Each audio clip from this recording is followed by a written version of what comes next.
Good morning, welcome to CATEX TV. My name is Frank Fortunato. Today is Thursday, April 3rd, 2014. There's still a lot of shaking and rattling going on in Chile, down in South America.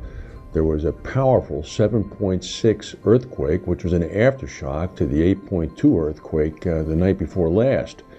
This one was about 60 miles away from the original earthquake on Tuesday evening, 25 miles southwest of the northern Chilean port city of Iquique. Among the people evacuated was the president of Chile, President Bachelet, Michelle Bachelet, who was up there assessing damage from the Tuesday night earthquake. The Chilean authorities ordered a precautionary evacuation of the coastline in the area. However, there was only a very small tsunami event. There's still reports of no damage or serious injuries as a result of either quake. Just 4 people killed, mainly as a result of stress-related heart attacks types of things. Pacific Gas and Electric out in California was indicted on Monday by the federal government for criminal behavior stemming from the September 2010 explosion in San Bruno, the natural gas explosion that killed 8 people and destroyed 38 homes. There were a number of indictments, mainly resulting to poor record keeping and faulty management practices for violating the Federal Pipeline Safety Act. However, the big ticket item came in yesterday. PG&E could face a $2.2 billion fine, which would not be able to be passed along to its customers. This would have to be approved by the California Public Utilities Commission, and right now it looks like it is going to be approved. Just as Citigroup was putting its troubled past of taxpayer bailouts behind it, it seems as if it's finding themselves again in the government's crosshairs. Federal authorities have opened a criminal investigation into a recent $400 million fraud transaction involving Citibank's Mexican unit, an entity called Banamex.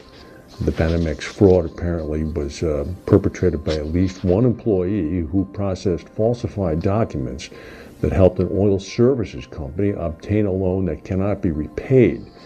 Apparently, the Federal Bureau of Investigation and the Manhattan Federal District Attorney is looking at this right now.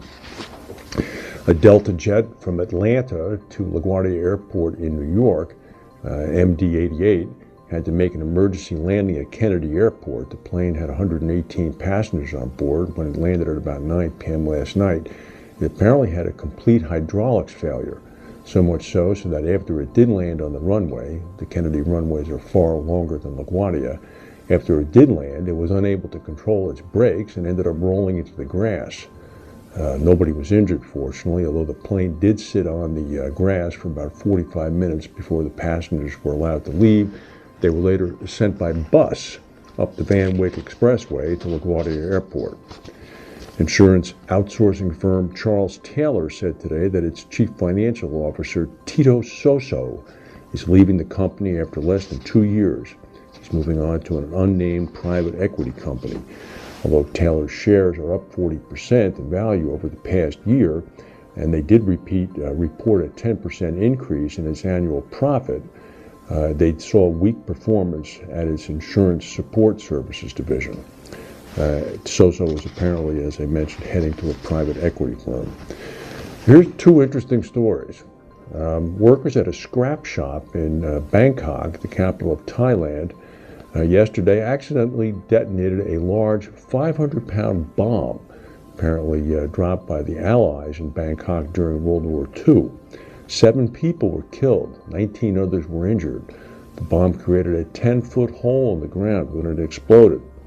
Apparently, construction workers found the bomb buried in a building site, and they then sold it to a scrap shop in northern Bangkok.